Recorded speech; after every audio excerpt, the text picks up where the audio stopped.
Forgot to clean my ears after I took a shower. I hate that. Hello everybody, my name is Tabby and welcome back to my channel, Keeping Tabs. I cannot believe I am here doing a video other than a vlog. It just feels so weird because I have just been out of it in terms of creating content. But here I am. Hopefully this gets edited. Okay, so I have a, as the title suggests, TBR. And by TBR I mean wrap up. Sorry, I have a wrap up. Oh god. Okay. My bra strap is showing and the pink does not complement the green. Okay, so I have 7 books to show you, and these 7 books are from March, April, May. Yeah, just those 3 months, March, April, and May. So 7 books, 3 months, not that much, but you know what? We're just gonna go with it. We're gonna go with it.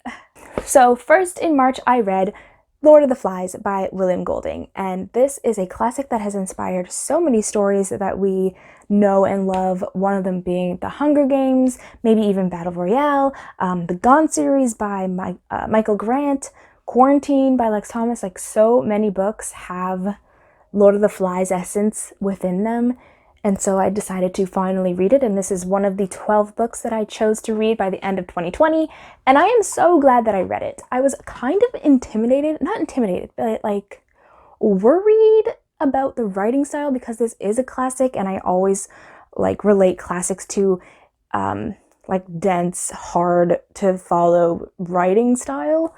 But this was pretty great. Like, I understood everything that was going on. I was following along. I was even laughing and feeling for these characters. If you don't know what it is about, I should probably tell you. It is about a group of schoolboys. I think they're like kindergarten age to like 12 or something. I think the oldest is like 12.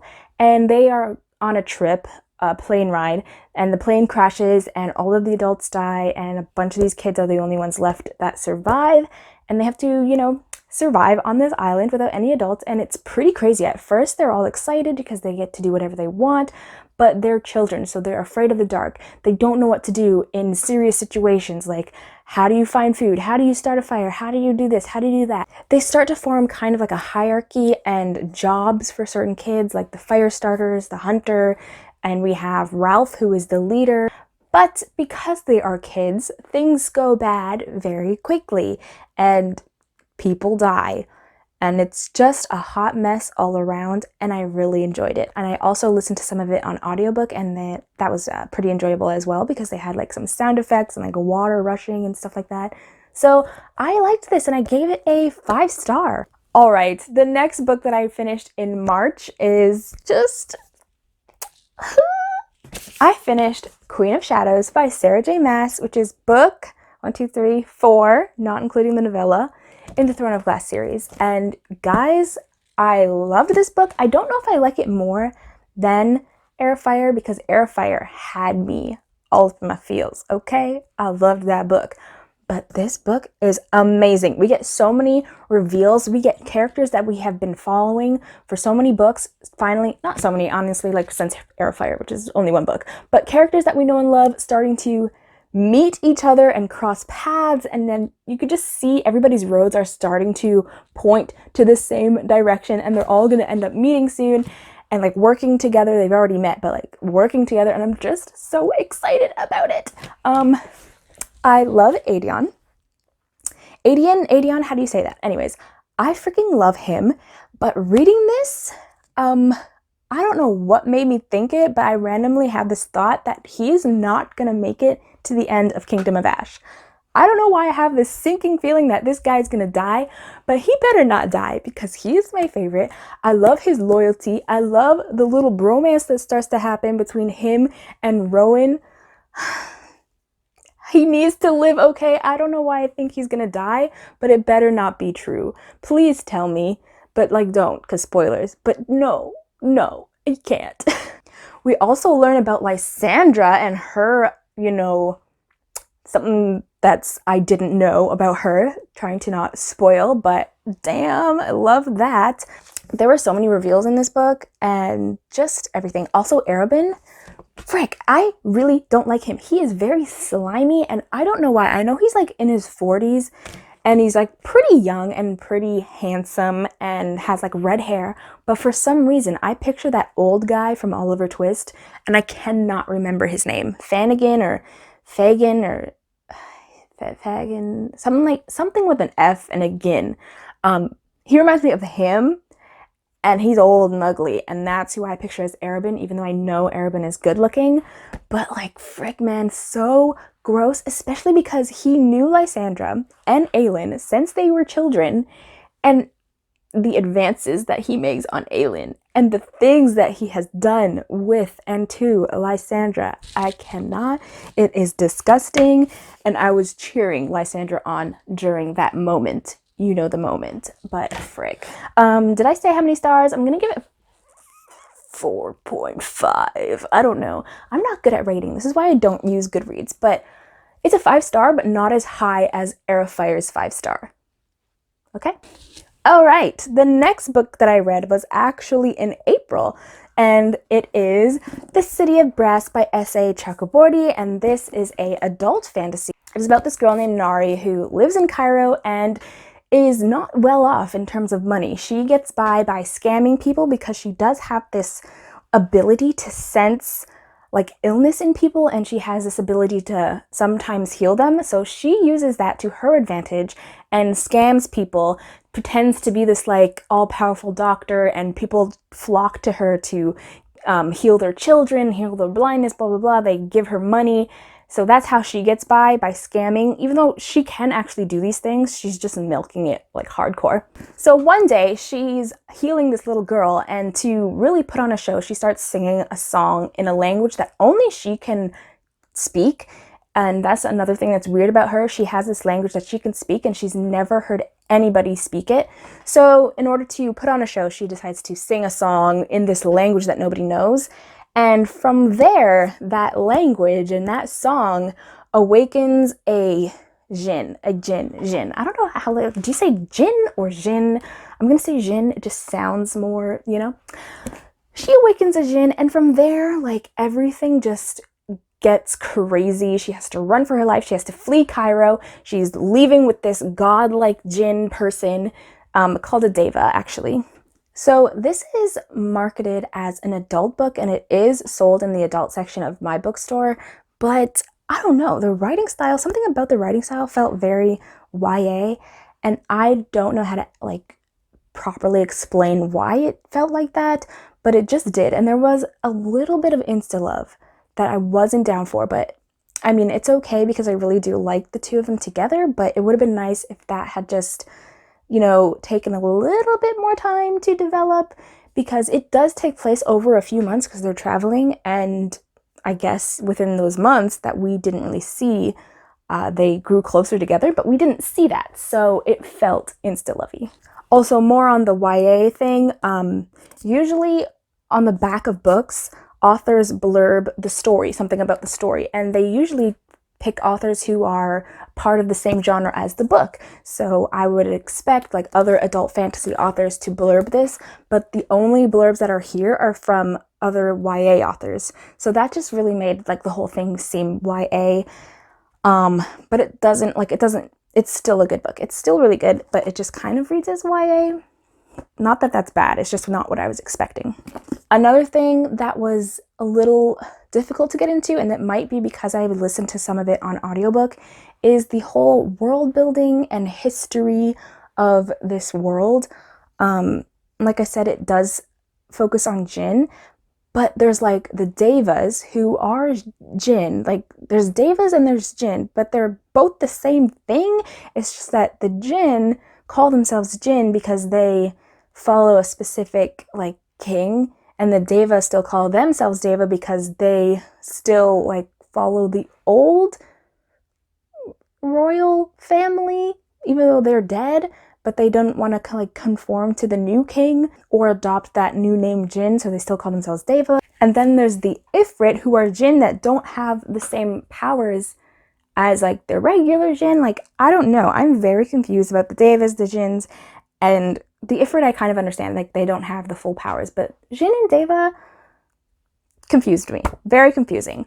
But other than that, I enjoyed this, so I'm gonna give this like a 4 stars, maybe like a 3.75, because there was a lot of confusion on my end. But again, that may have been because I listened to it, and when I listen to fantasy books, stuff like the world building and key information about the history, like they just go right over me because I'm not really paying attention. So that might be my bad, but yeah, I think a 4 stars is good, and I cannot wait to read the second book because I really like Ali's point of view. I like his character, and the ending was really good.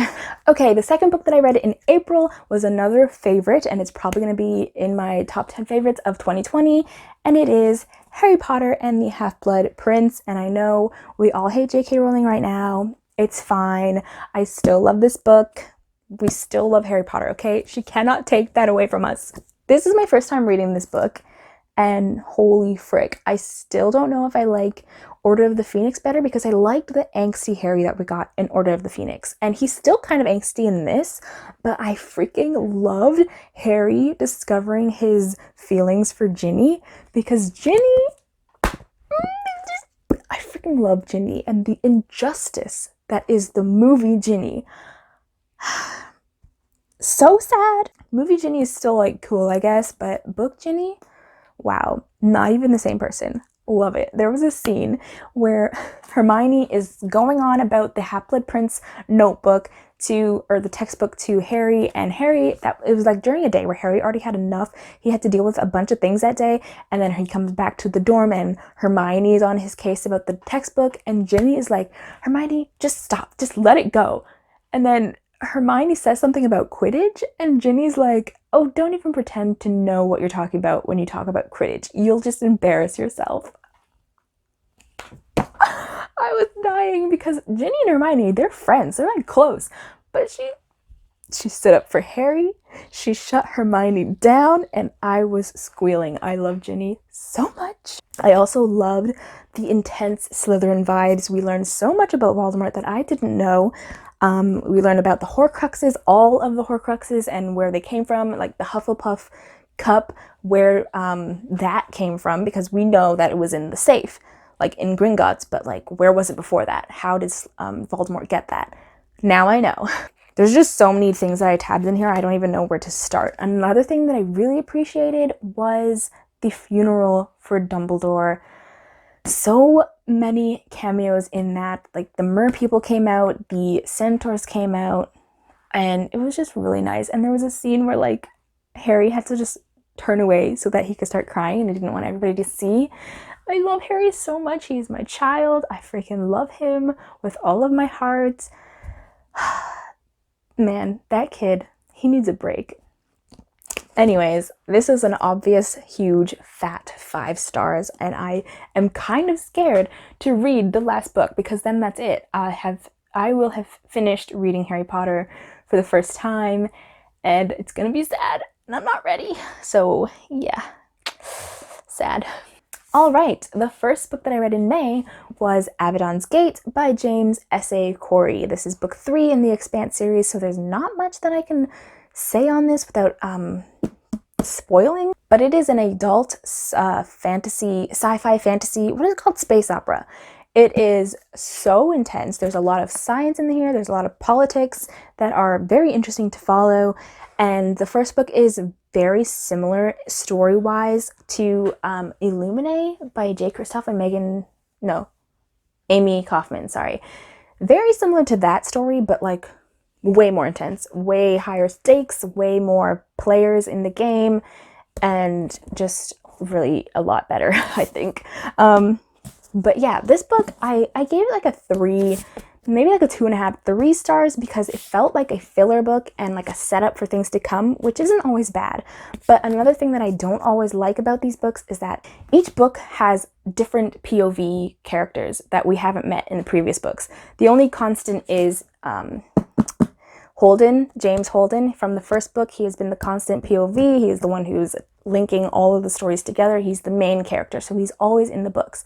But we get 3 new POVs in this book. We had 3 new ones in the last book, and it's not bad, but I got attached to certain characters in book 2, like Bobby and Christian and I really wanted to see what they were up to, but they're not in this book, and that's upsetting. So I had to not relearn, but like just get introduced to brand new characters that I'm not attached to. Like, it's book 3. I don't feel like learning new characters and following their story.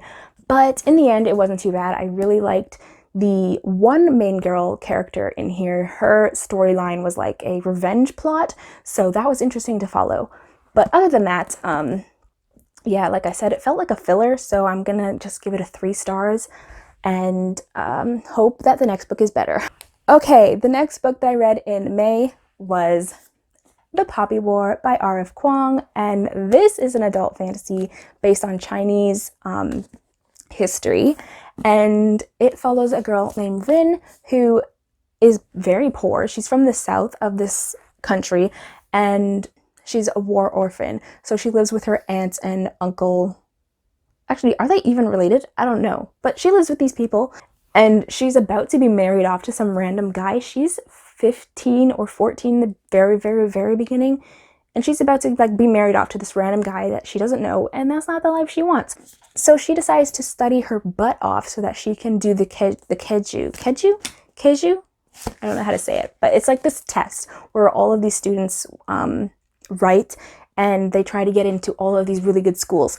And that is her only way to escape this life of having to marry this random dude, is if she makes it into the keju, aces it, and gets accepted to the top school, because the top school does not have tuition fees. They will take you for free, but you have to be at the top.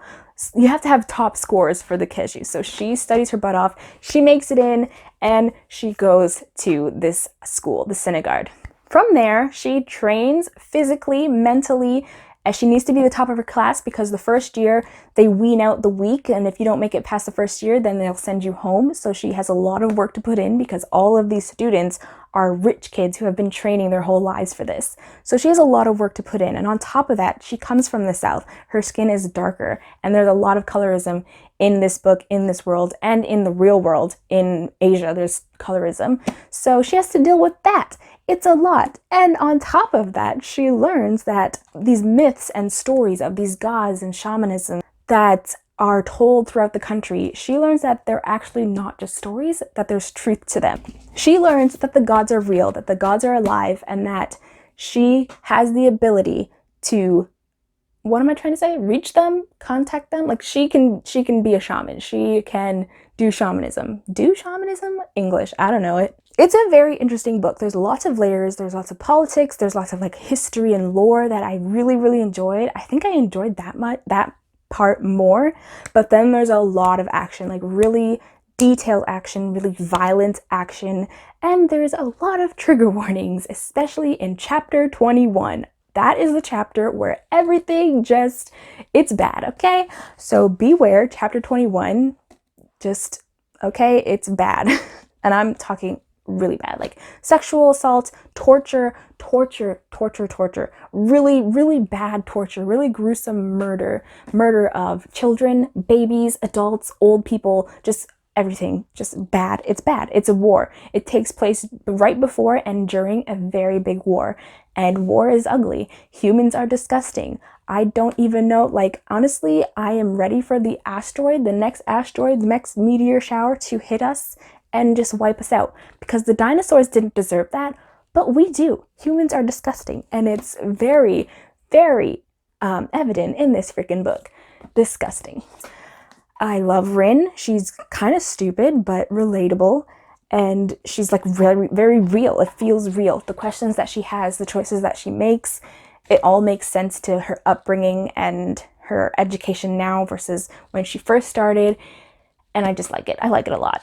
So that is The Poppy War. I gave it 5 stars, and I cannot wait to read The Dragon Republic. And the last book that I have to share with you guys is The Bromance Book Club by Lyssa Kay Adams, and this is a rom-com about a guy named Gavin. He is a Major League Baseball player. He is very famous in this baseball world.